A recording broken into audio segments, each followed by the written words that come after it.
So, you want to know how optimization actually works in machine learning? Well, you are in the right place for this explainer.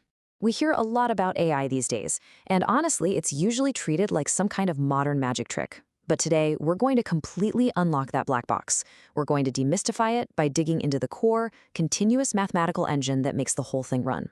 If you've ever wondered how a computer actually learns, let's get into it. Here's a quick roadmap for us. First, how machines actually learn.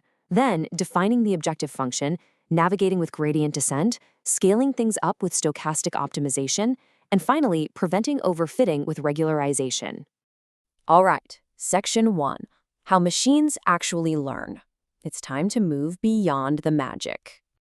Okay, let's just pose the big, fundamental question right away. What is physically happening inside the computer when we say it's learning? Like, we all know it takes in data, but what is the actual mechanism that magically turns a bunch of raw numbers into predictive power? Well, there's this classic baseline definition that says a model learns if its performance improves after looking at data. So learning is really just about automatically finding patterns. And how exactly does it do that? By optimizing parameters. Think of it like this. The machine has a set of internal dials. Learning is simply the process of twisting and turning those dials until the model's performance gets as good as it possibly can. Moving right along to section 2, defining the objective function, which is basically our scorecard. To know which way to turn those dials, we desperately need a way to measure improvement. Enter the objective function. Picture this as a vast mathematical landscape. Finding the best parameters is exactly like a blindfolded hiker trying to find the absolute lowest valley in a massive mountain range. In this scenario, altitude is our error. The higher up on the mountain we are, the worse our model is doing. So, the deepest point in the lowest valley? That's the best possible score. If you think of a topographic contour map, the dark central area is that lowest valley. That's the ultimate goal. The algorithm basically takes this jagged, calculated path, literally taking steps downhill across the parameters, step by step, feeling its way down the terrain to reach that ultimate minimum value. Section 3. Navigating with gradient descent, or figuring out which way is downhill. So if our algorithm is acting like a blindfolded hiker, how does it know which way is actually downhill? Well, we use a brilliant mathematical tool called gradient descent.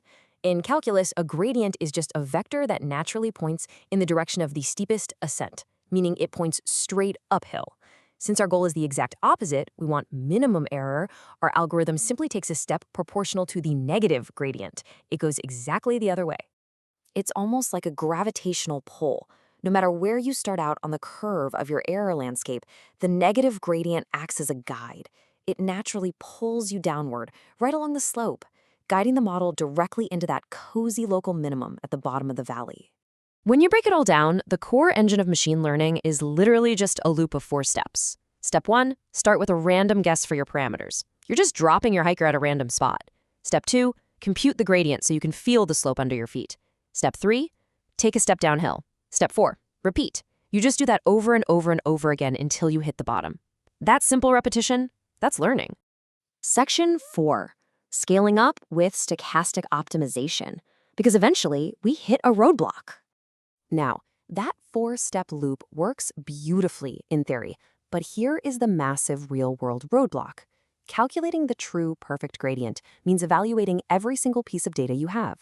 If you're training an AI on millions of images, calculating the exact gradient over all of them all at once for every single step, it's incredibly slow.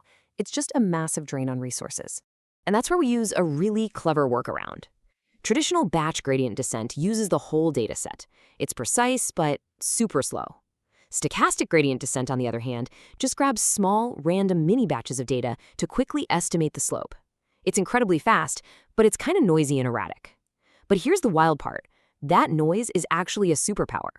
By not taking a perfectly precise step every single time, the algorithm gets enough chaotic energy to bounce out of shallow, bad valleys and find its way to the true, deep minimum. It's literally the workhorse of modern AI. All right, our final challenge in Section 5, preventing overfitting with regularization. Finding the bottom of the valley is great and all, but we have to make sure the model is actually learning the underlying pattern and not just flawlessly memorizing the data we handed it. We call that cheating, or mathematically, overfitting. If a model has no guardrails, it gets overly complex. It might have zero error on its training data, but the second you show it brand new test data, it completely fails. It didn't learn the pattern, it just memorized the answers to the test. To put a stop to that, we introduce regularization. This is essentially a mathematical penalty term added right into our objective function. Think of it as a vital guardrail. It actively penalizes the optimizer if it tries to create these extreme, wildly complex parameter solutions just to perfectly fit a few stray data points. So why is this so crucial? Because it forces a really healthy compromise. It balances empirical risk minimization, which is just fancy math talk for keeping the error small, with the complexity of the model itself. It outright prevents overfitting and forces the model to stay simple. And a simpler model that captures the general trend is always going to be more reliable out in the real world than a messy, overly complex one. So I want to leave you with this to chew on. The next time you see a self-driving car handling a busy street, or your phone recognizes your face instantly, remember, there's no magic happening in there. Underneath the millions of parameters, it's just a computer executing basic, iterative steps, feeling the gradient, stepping downhill, cutting through the noise, and navigating a math landscape to find the lowest error. It is absolutely wild that such basic hill climbing is the engine behind our most advanced technology. Thanks so much for joining me for this explainer, and definitely keep questioning the data around you.